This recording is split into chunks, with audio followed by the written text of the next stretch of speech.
My name is Eric Thompson, and at 28 I never expected to be fighting for respect under my parents' roof.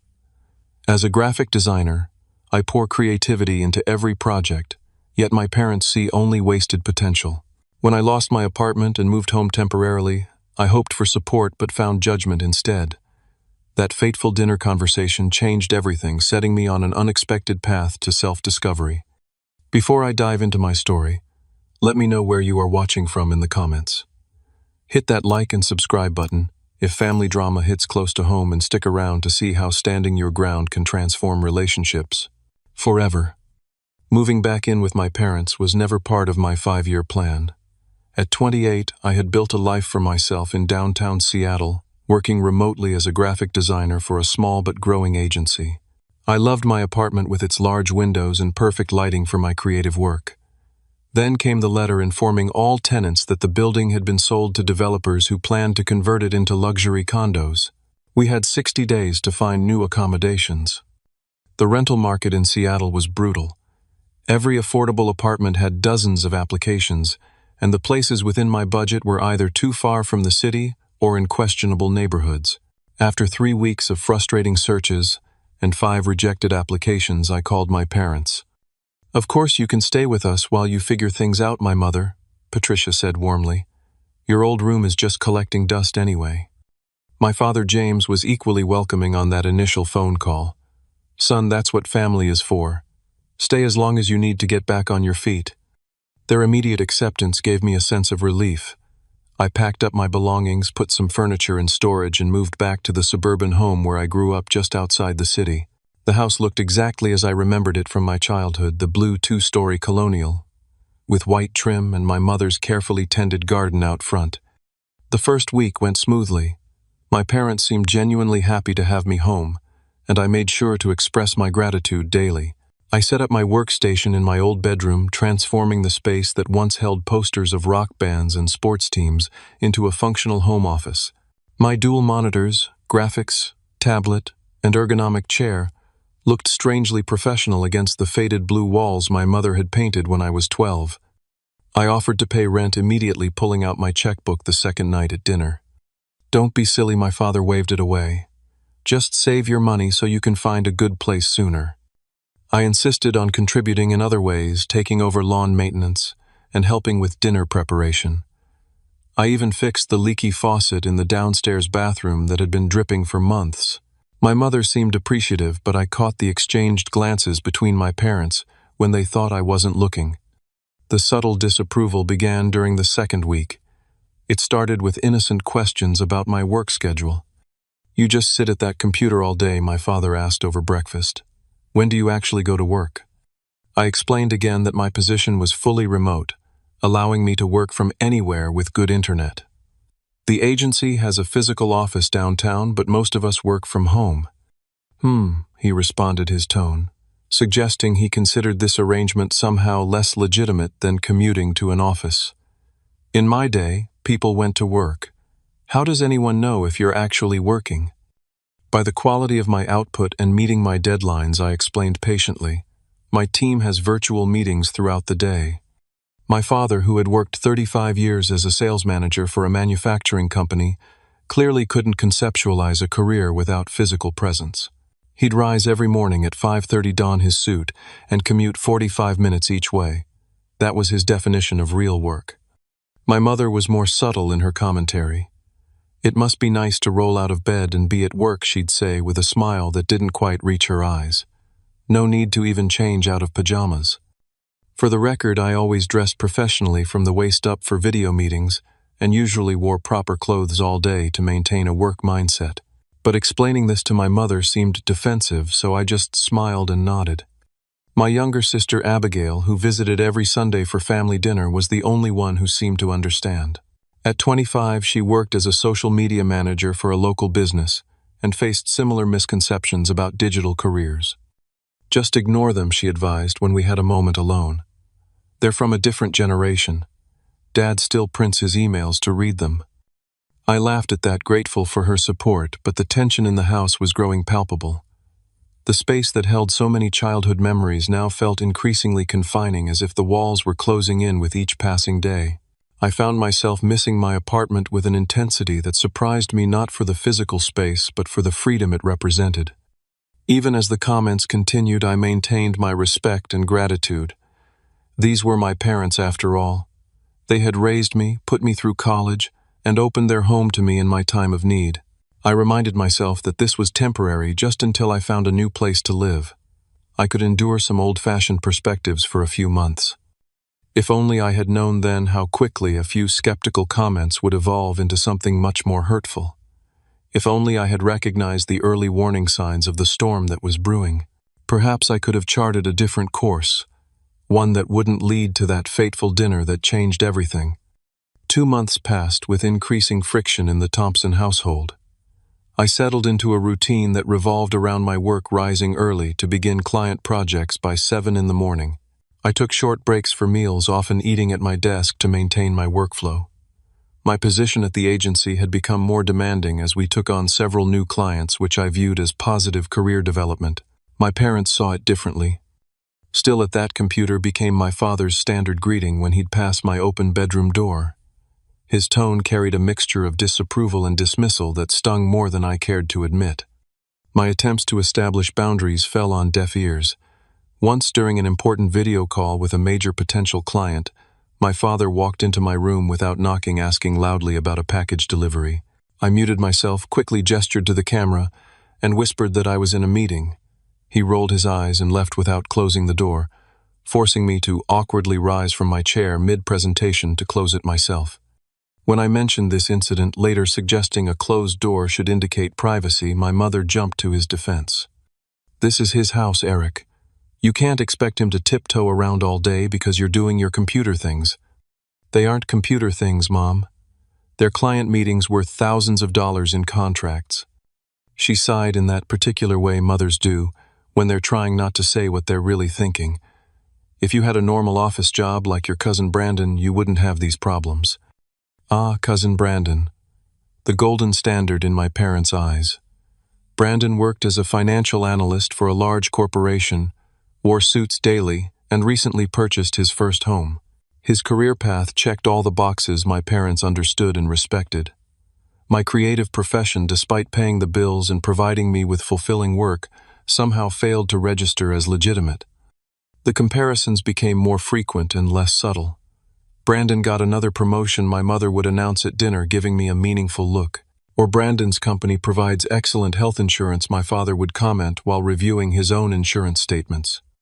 I did my best to let these comments roll off my back. One evening, I shared some exciting news of my own at dinner. "I landed the Meridian project today."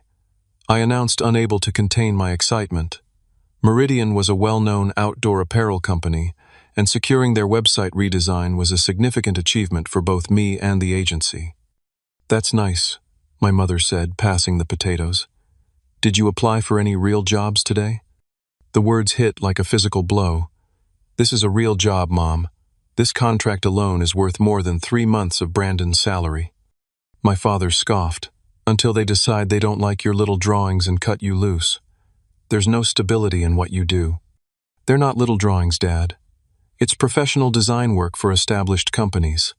I've been with the agency for 4 years without a single period of unemployment." "Still living paycheck to paycheck, though, aren't you?" he pressed.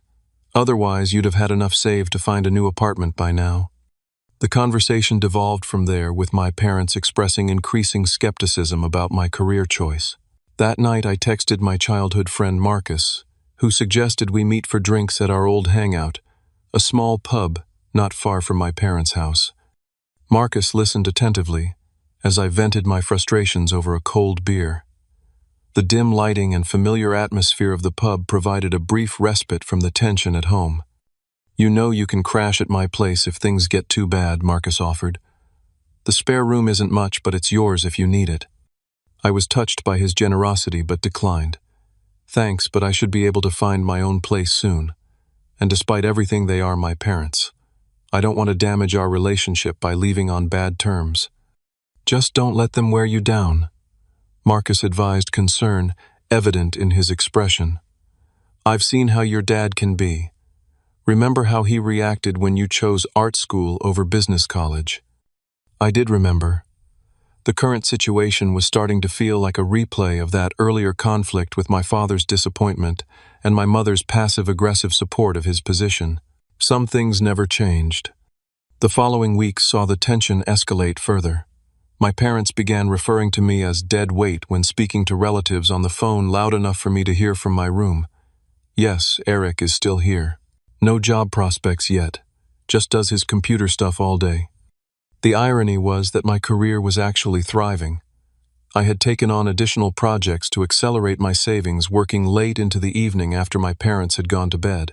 The Meridian project was going exceptionally well, with the client requesting additional services beyond the initial scope. But none of this registered with my parents, who seemed determined to view my work as nothing more than an extended hobby. Despite their increasing disrespect, I continued to help around the house. I updated their ancient Wi-Fi router when it failed, spent an entire Sunday setting up their new smart television, and even created a digital system to organize my mother's extensive recipe collection. Each task was met with momentary appreciation, followed quickly by resumed criticism of my career choice. I intensified my apartment search, checking listings daily, and scheduling viewings whenever possible. The Seattle market remained challenging, with affordable options either being snatched up immediately or requiring significant compromises in terms of location or quality. Still, I was determined to regain my independence, even if it meant a longer commute or a smaller space than I'd had before. As the third month of my stay began, I felt increasingly like a stranger in my childhood home. My professional identity, which I had built through years of education and hard work, was being systematically dismantled by the people who should have been my biggest supporters. Something had to give, and soon. I just didn't expect the breaking point to come so dramatically, or to change the course of my life so completely. The evening that changed everything began like any other Tuesday at the Thompson household. I had been working since dawn on a tight deadline for the Meridian project, finalizing the responsive design elements for their mobile interface. The work was intricate and demanding, requiring my complete focus, which is why I lost track of time. When I finally emerged from my room, the aroma of my mother's lasagna filled the house. It was 6:45, 15 minutes past our usual dinner time. My father and mother were already seated at the dining table, their expressions making it clear that my tardiness was yet another transgression to add to my growing list of shortcomings. "Nice of you to join us," my mother said, her voice carrying that particular edge I'd come to recognize. "I was about to put your portion in the refrigerator." "Sorry," I said genuinely. "I was finishing something important for a client." "More important than family dinner?" my father asked, not looking up from his plate. I took my seat at the table, the same spot I'd occupied throughout my childhood. "The deadline is tomorrow morning, and there were some last-minute changes requested by the client." My father took a deliberate bite of lasagna, chewed thoroughly, and swallowed before responding. "Speaking of tomorrow, your mother and I want to discuss something with you." The serious tone immediately put me on alert. I served myself a portion of lasagna and waited. "You've been here almost 3 months now," he continued, placing his fork down with precision. "When you first moved back, we agreed this would be temporary while you got back on your feet." "I'm actively looking for apartments," I said defensively. "The market is tough right now." "That's not the only issue," my mother interjected. "We feel that perhaps we've been too accommodating, and it's not helping you take your situation seriously." My father nodded in agreement. "Starting next month, you'll need to pay rent if you want to stay here." The statement hung in the air like a physical presence. I carefully placed my fork down, my appetite suddenly gone. "Okay," I said slowly. "That seems fair. How much are you thinking?" $800 per month, my father stated firmly, plus 1/3 of the utilities. The figure was deliberately high, I knew immediately. Not quite market rate for a room in Seattle, but substantial enough to make a significant dent in my savings efforts. It would extend my timeline for moving out by several months. "Maybe it'll teach you some respect," my mother added her tone, suggesting she was doing me a favor. "Help you understand the real world a little better." The real world. As if I hadn't been living in it, supporting myself completely for the past 6 years before my temporary setback. "I've offered to pay rent since the beginning," I reminded them. "You refused." That was before we realized how comfortable you were getting my father countered. Sleeping late, staying in your room all day with your computer games. They're not games, I said, feeling my composure starting to slip. It's professional design work. I've explained this repeatedly. Whatever you call it, my father dismissed with a wave of his hand. It doesn't seem to be getting you anywhere. Your cousin Brandon was promoted to senior analyst last week. There it was again. Brandon, the measuring stick by which my own success would always fall short. I respect that this is your house, I said carefully, and I'm willing to pay rent. But I'd appreciate if you'd respect that my career is legitimate, even if it's different from what you understand. My mother's laugh held no humor. Respect is earned, Eric. Right now you're just dead weight around here. The term hit me like ice water. It wasn't the first time I'd heard them use it, but hearing it directed to my face crossed a line. Dead weight, I repeated, unable to keep the hurt from my voice. Is that really how you see me?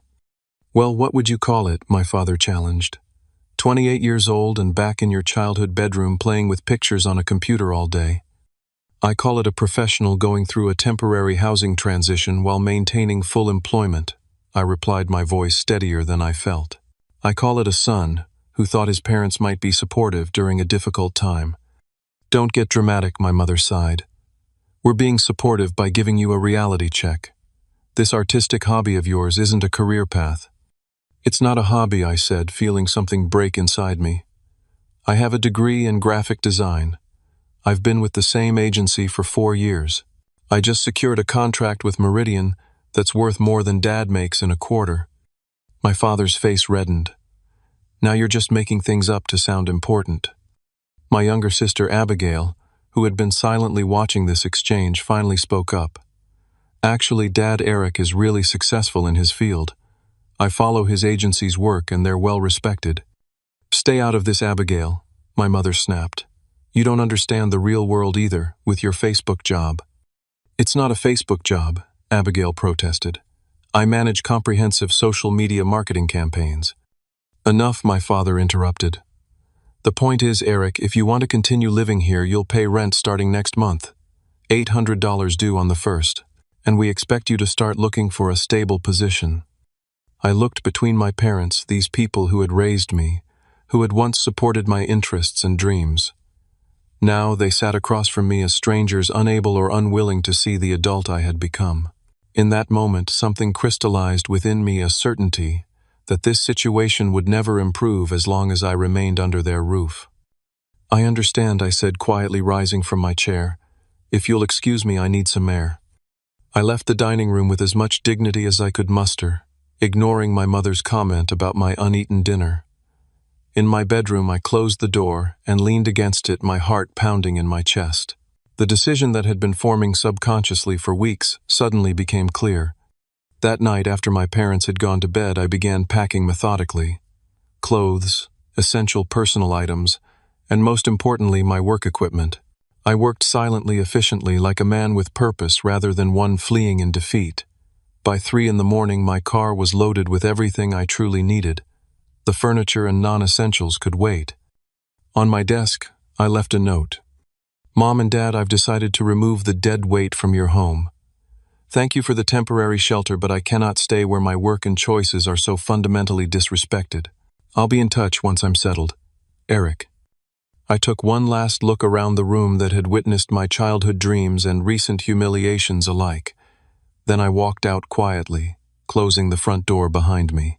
As I drove away in the pre-dawn darkness, I felt a complex mixture of emotions: grief for the relationship I'd lost, anxiety about the uncertain future, but predominantly a surprising sense of liberation. The break had been made. There was no going back now, only forward into whatever came next. The pale light of dawn was breaking over Seattle as I arrived at Marcus's apartment building. I had texted him just before leaving my parents' house, asking if his offer of temporary lodging was still available. His immediate response, "Get your ass over here. Doors unlocked," provided the first genuine smile I'd experienced in days. Marcus was waiting in his doorway when I trudged up the stairs, a duffel bag over my shoulder and laptop case clutched protectively against my chest. He took one look at my face and pulled me into a bear hug. "Damn, they really did a number on you, didn't they?" he said, stepping back to help me with my bags. You could say that I replied, exhaustion suddenly hitting me like a physical weight. "Thanks for this, man. It won't be for long." "Stay as long as you need," Marcus insisted, showing me to his spare room. The space was small but clean, with a futon desk and small dresser. "It's not the Ritz, but there's Wi-Fi, and no one will call you dead weight." Those two words were enough to bring the painful dinner conversation flooding back. I sat heavily on the futon, dropping my head into my hands. "Want to talk about it?" Marcus asked, leaning against the doorframe. "Not yet," I answered truthfully. "I need to sleep, then work. I still have a deadline this morning." Marcus nodded, understanding without further explanation. "Get some rest. We'll figure out the rest later." I managed 3 hours of fitful sleep before my internal alarm jerked me awake. The Meridian project deadline loomed, and professional responsibility outweighed personal crisis. I set up my laptop on the small desk, connected to Marcus's Wi-Fi, and dove back into the work I'd abandoned the night before. By noon, I had submitted the completed project and received enthusiastic approval from the client. The professional victory provided a small counterbalance to the emotional defeat of the previous night. I was still a valuable designer, even if my own parents couldn't see it. My phone remained off. I wasn't ready to deal with whatever messages might be waiting from my family. Instead, I focused on immediate practical concerns: finding permanent housing, retrieving my remaining belongings, and maintaining my work productivity, despite the upheaval. Marcus returned from his job as a physical therapist that evening with takeout food and a sympathetic ear. Over containers of Chinese food, I finally recounted the full story of the dinner confrontation and my midnight departure. "I'm sorry it came to this," Marcus said when I finished. "But honestly, I think you made the right call. That situation was toxic." "They're still my parents," I said, feeling a complicated swirl of emotions. "I keep wondering if I overreacted." "Eric, they called you dead weight to your face after undermining your career for months. That's not just a misunderstanding, that's straight-up disrespect." Hearing someone else frame it so bluntly helped solidify my resolve. I hadn't overreacted. I had finally set a boundary that should have been established much earlier. The next morning, I began apartment hunting in earnest. My budget was tight, especially without the financial cushion I'd hoped to build while staying with my parents. But the urgency of my situation provided clarity about priorities. I needed a place that would accommodate my work setup and was within reasonable distance of potential in-person client meetings. Everything else was negotiable. After 2 days of intensive searching and 4 disappointing viewings, I found a small studio apartment in a converted industrial building on the outskirts of the Capitol Hill neighborhood. The space was minimal: a single room with exposed brick walls, tall windows, and a tiny kitchenette, plus a bathroom that could generously be described as compact. But the rent was within my budget, and the building offered secure entry and reliable internet, an essential requirement for my work. "I'll take it," I told the property manager without hesitation, signing the lease on the spot and providing the security deposit from my savings. "You can move in immediately," she informed me, handing over the keys. "Previous tenant left 2 weeks ago." That night, I finally turned on my phone. The notification screen filled immediately with missed calls and text messages. Most were from my mother, their tone evolving from annoyed "Eric, this is childish behavior," to concerned, "Please just let us know you're safe," to increasingly panicked, "We're considering calling the police if we don't hear from. Are you soon?" There were also several messages from Abigail. "They found your note this morning. Dad is furious. Mom is crying. What happened? Are you okay? Please text me back, even if you don't want to talk to them. They went into your room and freaked out when they saw your computer stuff was gone. I think they finally realized you were serious. It's been 3 days. They're actually worried now. Mom keeps saying she didn't think you'd really leave." I texted Abigail, "First, I'm safe. Found an apartment. We'll call you tomorrow." To my mother, I sent only "I am safe and have secured housing. We'll be in touch about retrieving my remaining belongings." Then I turned the phone off again, not ready for the inevitable responses. The next day, I moved my few possessions from Marcus's spare room to my new apartment. The space echoed with emptiness, containing only my work equipment, clothes, and personal items I'd managed to pack that night. No furniture, no decorations, nothing that made a space feel like home. But it was mine, paid for with my own money, free from judgment and criticism. I set up my workstation, first creating a functional office space in one corner. I would sleep on an air mattress until I could afford proper furniture. The physical discomfort seemed a small price to pay for the psychological comfort of independence. That first night alone in my new apartment was a study in contradictions. I felt both intensely lonely and profoundly peaceful. The silence, uninterrupted by passive-aggressive comments or disapproving sighs, was like a balm to my worn nerves. I worked late into the night, catching up on projects that had suffered during the emotional turmoil of the past week. 6 days after my departure, my phone rang with my father's number. After a moment's hesitation, I answered. "Eric." His voice sounded different, smaller somehow. "Yes." I kept my response neutral, uncertain where this conversation might lead. "Your room is empty," he said, as if this was a surprising discovery. "All your things are gone." "I took what I needed that night," I explained. "I'll arrange to get the rest soon." "You really moved out," he stated, the realization apparently just sinking in. "Where are you staying?" "I found an apartment. I'm fine." A long pause followed, filled with unspoken words on both sides. Finally, he asked, "Why didn't you say anything? Why just leave in the middle of the night?" The question ignited a spark of anger I thought I'd moved past. "I tried talking to you and Mom for weeks. You weren't listening. You made it clear what you thought of me and my career. We were just trying to motivate you," he said, his voice taking on a defensive edge. "By calling me dead weight. By dismissing my profession as a hobby. That's not motivation, Dad. That's disrespect." Another silence, longer this time.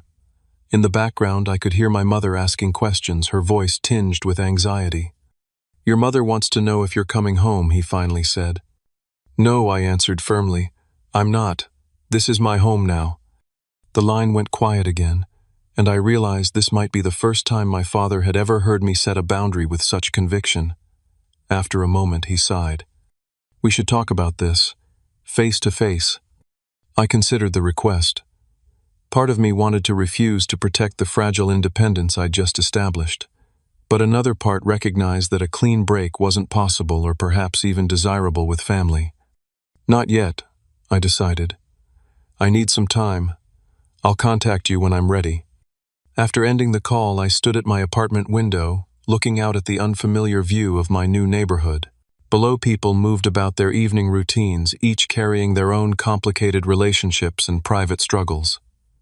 I was just one among many navigating the difficult terrain between family obligation and self-respect. My phone buzzed with a text from "Abigail heard you talk to Dad. They're in shock. I think they finally get that you're serious." I typed back, "I am serious. This isn't a tantrum or negotiation tactic." Her response came quickly, "I know. I'm proud of you. Want me to bring some of your stuff this weekend?" For the first time in days, I felt a genuine smile form. "Yes, and thanks for understanding." "Always," she replied. "Some of us respect graphic designers around here." That small exchange of support provided more comfort than I could express. Standing in my nearly empty apartment, I felt something shifting inside me, a growing certainty that despite the difficulty of the path I'd chosen, it was unquestionably the right one. 1 month after my abrupt departure from my parents' home, my studio apartment was beginning to feel like my own space. I'd acquired a bed frame and mattress from a going-out-of-business sale, found a serviceable couch on a neighborhood-by-nothing group, and splurged on a proper desk and chair for my work area. The apartment was sparsely furnished by conventional standards, but it contained everything I needed to live and work effectively. More importantly, my professional life was flourishing in ways I hadn't anticipated. Without the constant undercurrent of criticism and judgment, my creativity flowed more freely. I found myself taking more risks with designs, pushing boundaries that I'd previously approached cautiously. The results spoke for themselves. "This is exactly what we were looking for," the marketing director from Meridian enthused during our follow-up meeting. "The responsiveness of the mobile interface is seamless, and the visual identity system perfectly captures our brand evolution." The success of the Meridian project led directly to 2 referrals, high-profile clients who had seen my work and specifically requested me for their projects. My supervisor at the agency was thrilled. "Whatever you're doing differently, keep it up," she told me during our weekly video check-in. "Your recent work has been exceptional. We're considering you for team lead on the NextGen account if you're interested." The NextGen account was the largest in our agency's portfolio, a tech startup with substantial venture capital backing. Team lead would mean a significant pay increase and greater creative control. I accepted immediately. "Fantastic," she responded. "There's just one thing we'd need. Some of the client meetings would require in-person attendance.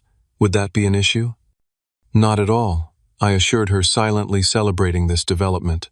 The additional income would accelerate my plans to properly furnish my apartment and rebuild my savings. That weekend, Abigail visited my new place for the first time, bringing another box of my belongings she'd rescued from our parents' house. "Wow," she said, looking around the studio. "It's small, but it suits you somehow." "Thanks," I laughed, taking the box from her. "Coffee." As we sat at my small kitchen counter, I filled her in on my professional successes of the past month. Her genuine enthusiasm was a stark contrast to what I'd grown accustomed to from our parents. "That's amazing, Eric. The NextGen account is huge. I've seen their ads everywhere lately." "How are Mom and Dad?" I asked, the question I'd been avoiding since she arrived. Abigail's expression shifted, struggling honestly. "They didn't realize how much you were doing around the house. The lawn looks terrible.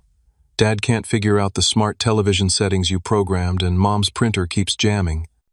I felt a twinge of satisfaction at this news, followed immediately by guilt for the feeling. "They've called me several times," I admitted.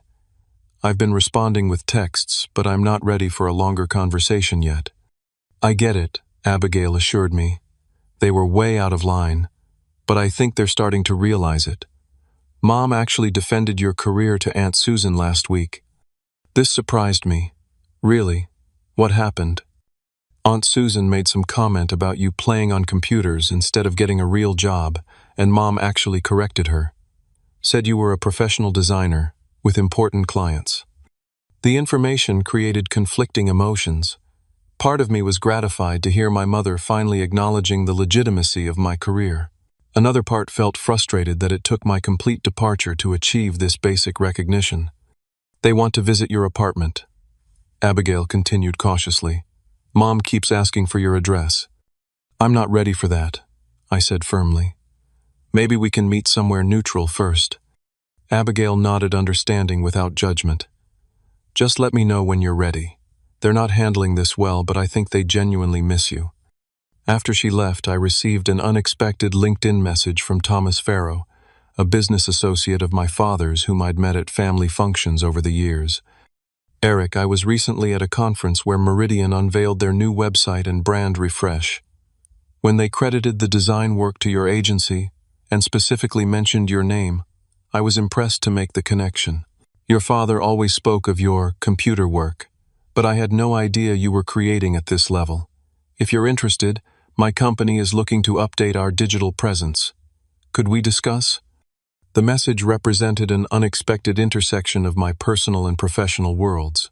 Thomas's company was in the same manufacturing sector as my father's firm, though more progressive in their approach to digital marketing. The opportunity was too valuable to pass up for personal reasons. We arranged a coffee meeting for the following week.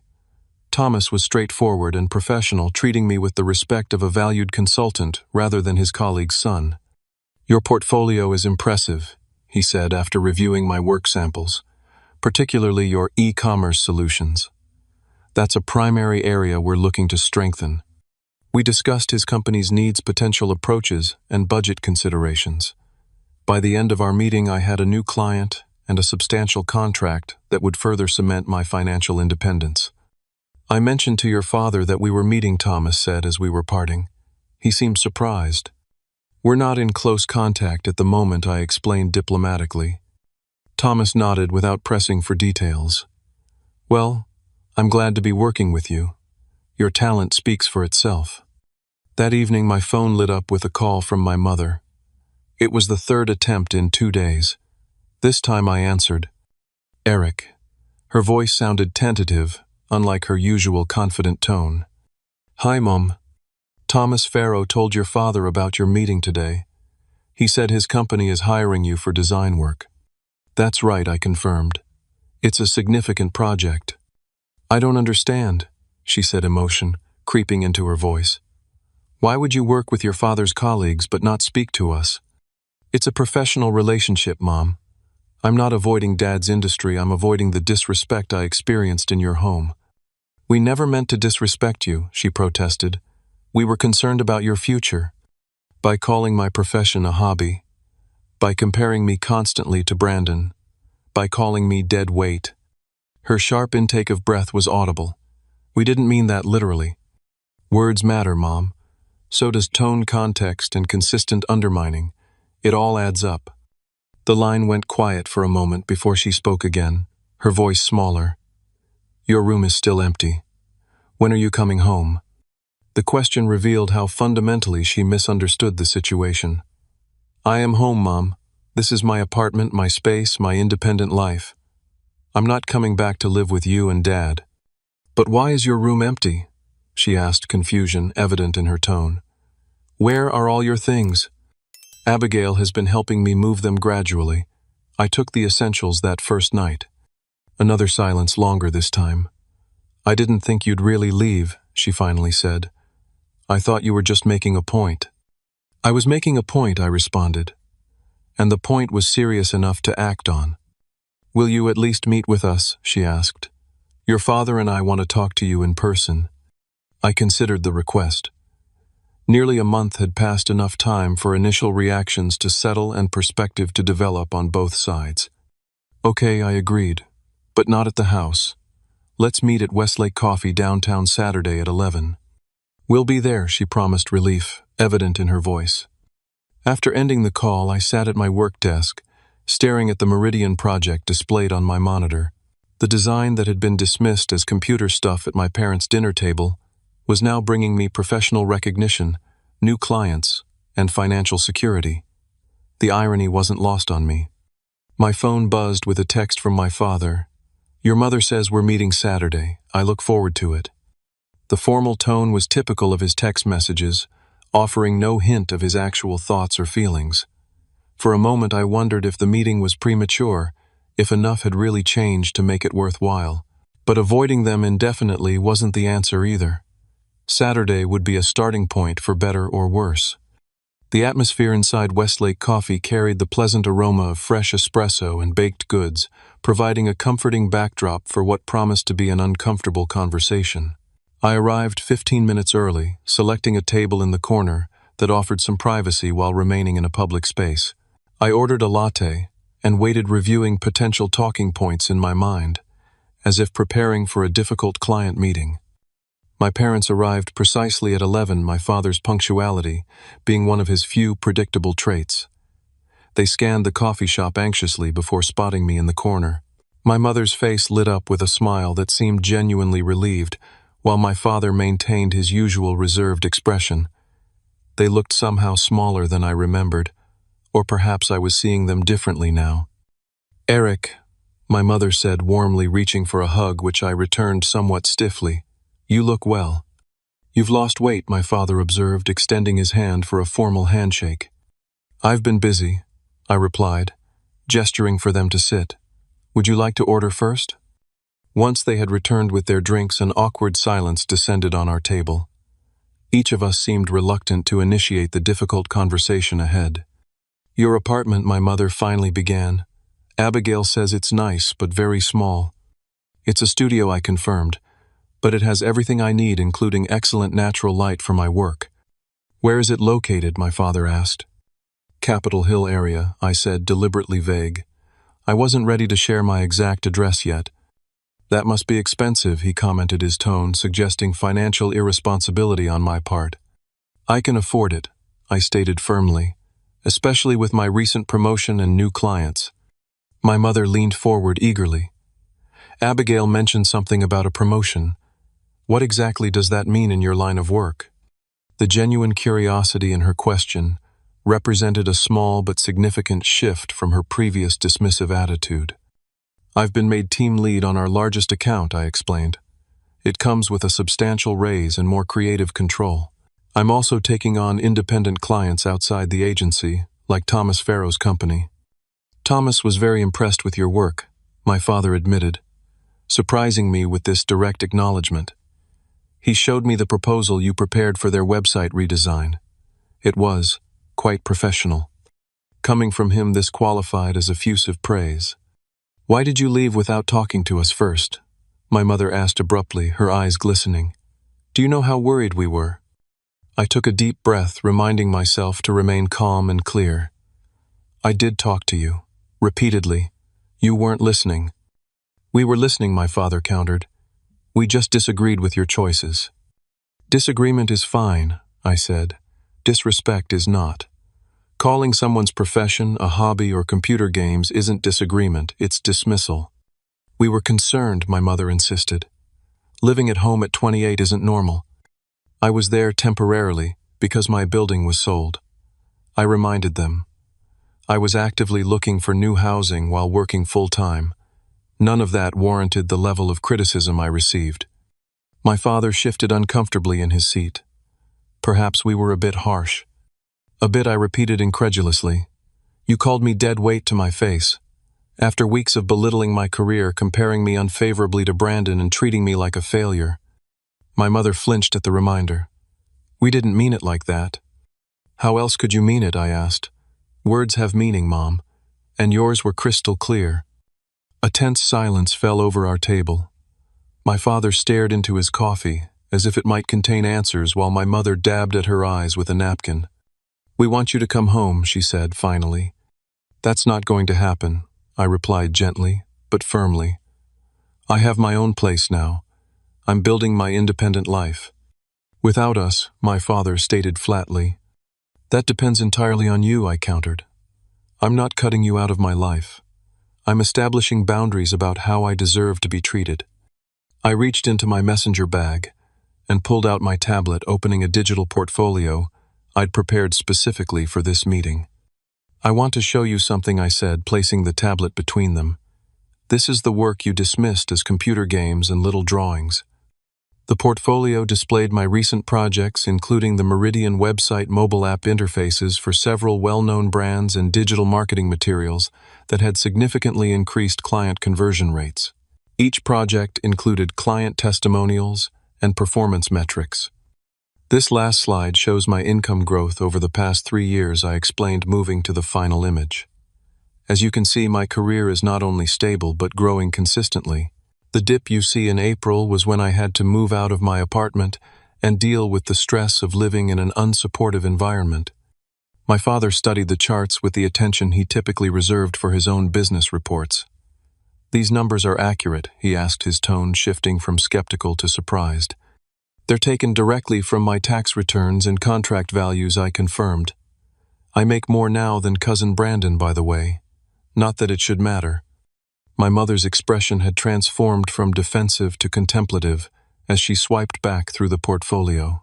These are really beautiful, she admitted, pausing on a brand identity system I'd created for an organic food company. I had no idea this was what you do. That's the problem, I said quietly. You never asked. You assumed. My father cleared his throat, clearly uncomfortable with the direction of the conversation. Your mother and I have discussed things, and we realize we may have been unfair in our assessment of your situation. Coming from him, this qualified as a profound apology. We'd like you to come back home, my mother added quickly. No rent, no criticism, we promise. I shook my head. I appreciate the offer, but that's not possible. I've signed a lease, set up my workspace, and established my independence. Going backward isn't an option. Then, what do you want from us? My father asked, frustration edging into his voice. Respect, I answered simply. Recognition that my choices and career are valid even if they're different from what you understand or would choose for me. I want a relationship between adults, not a continuous judgment session. My mother reached across the table to touch my hand. We do respect you, Eric. We're proud of you. We just showed it poorly. Very poorly, I agreed, but returned her gesture with a slight squeeze of her hand. It's going to take time to rebuild trust. "What happens now?" my father asked, ever the pragmatist, seeking concrete next steps. "Now we start over," I suggested, "with clear boundaries and mutual respect. I'd like to have a relationship with you both, but it has to be one that acknowledges who I actually am, not who you wish I was." "And who are you?" he asked, the question surprisingly genuine. "I'm a successful graphic designer who loves his work. I'm independent, responsible, and good at what I do. I'm your son, but I'm also my own person, with my own path." My father nodded slowly, seeming to truly see me perhaps for the first time since I'd chosen art school over the business degree he'd preferred. "There's something else you should know," I added, deciding to lay all cards on the table. "The company I'm doing design work for, Thomas Farrow. They're direct competitors with your firm in the digital space. They're implementing strategies your company has been resistant to adopting." My father's eyebrows rose in surprise. Thomas didn't mention that part. "Because he recognizes good business strategy when he sees it," I replied without apology. "His company is growing while yours is struggling to adapt to changing market conditions." Rather than the defensive response I expected, my father appeared thoughtful. "Perhaps we should discuss this further. Your perspective might be valuable." This concession, the acknowledgement that I might have professional insights worth considering, represented a seismic shift in our relationship. "I'd be happy to share my thoughts," I offered, professionally. As our meeting drew to a close, the tension that had dominated the initial conversation had transformed into something more complex, a tentative bridge being constructed between my parents' traditional expectations and my actual reality. "Will you come for dinner next Sunday?" my mother asked hopefully. "Just dinner, no pressure, no criticism." I considered the invitation. "Yes," I decided, "but I'll drive myself and I'll leave when I'm ready to leave." Of course, she agreed quickly. "Whatever makes you comfortable." As we stood to depart, my father did something unexpected. He extended his hand, not for another formal handshake, but holding a business card. "This is ridiculous," he said gruffly, giving my son my business card. "But perhaps we could discuss some of those digital strategies you mentioned, professionally." I accepted the card, recognizing it as his version of an olive branch. I'd like that. Outside the coffee shop, we parted with tentative hugs and promises to talk soon. As I watched them walk to their car, I felt neither triumph nor lingering anger, but rather a quiet hope that perhaps we had found the beginning of a new, more authentic relationship built on mutual respect rather than expectation and obligation. 6 months after our coffee shop meeting, my studio apartment had transformed into a comfortable home that reflected both my personal aesthetic and professional identity. The exposed brick walls now displayed framed prints of my favorite design projects alongside photographs of meaningful moments. The summit of Mount Rainier I'd hiked with Marcus, a candid shot of Abigail laughing during a surprise, birthday dinner I'd organized for her, and yes, even a family photo taken at Thanksgiving. My design business had flourished beyond my most optimistic projections. The promotion to team lead at the agency had come with additional responsibilities that challenged and engaged me creatively. Meanwhile, my independent client list had grown to the point where I was considering a difficult but exciting decision whether to remain with the agency or establish my own design studio. The most profound transformations, however, had occurred in my family relationships. The Sunday dinner that followed our coffee shop meeting had been awkward but civil, with my parents consciously avoiding commentary on my career or living situation. The second dinner went more smoothly, with my father actually asking questions about a project I was working on. By the third monthly dinner, my mother had proudly displayed the new business cards I'd designed for her small baking side business, telling her friend on the phone, "My son, the designer, created these. Aren't they professional looking?" These small steps gradually rebuilt what had been broken, not into its original form. The parent-child dynamic where they directed, and I complied, was gone forever, but into something new. A relationship between adults who shared blood and history, but respected each other's separate paths. "I'm hosting dinner this Sunday," I told my parents during our weekly phone call, a practice we'd established to maintain regular communication, at my apartment. "I'd like you both to come." There was a brief pause before my mother responded enthusiastically, We'd love to. Can we bring anything? Just yourselves, I assured her, and an open mind. My apartment, while small, had been arranged to accommodate dining for 4 comfortably. I'd spent the day preparing a meal that reflected my newfound independence, simple but thoughtfully executed recipes that demonstrated both practical skill and personal care. When my parents arrived, accompanied by Abigail, their reaction to my space was telling. "This is actually quite nice," my father commented, examining the efficient layout and personalized touches. "You've done a lot with limited square footage." "I'm impressed with your organization," my mother added, noticing how my work area was separated from living space by a cleverly positioned bookshelf. "It feels much larger than I expected." During dinner, conversation flowed more naturally than it had in years, touching on family news, current events, and yes, my recent professional accomplishments. My father mentioned a meeting he'd had with his company's board where he'd presented some of the digital marketing strategies we'd discussed during our professional consultations. They were resistant at first, he admitted, but the numbers made a compelling case. "We're implementing the first phase next quarter." "That's fantastic," I responded, genuinely pleased by his willingness to adapt. The market's shifting so quickly that adaptability is becoming the primary competitive advantage. "I've been learning that," he acknowledged. "From you, primarily." The simple admission that he had learned something valuable from me represented a profound evolution in our relationship. After dinner, as we enjoyed coffee and the apple pie my mother had insisted on bringing, despite my assurances that I had dessert covered, she broached the subject that had gone unmentioned for months. "I want to apologize," she said, setting down her fork. "Properly apologize for how your father and I treated you when you were staying with us." My father nodded in agreement. "We were wrong," he added the words clearly difficult for him to pronounce. "About your career, about you.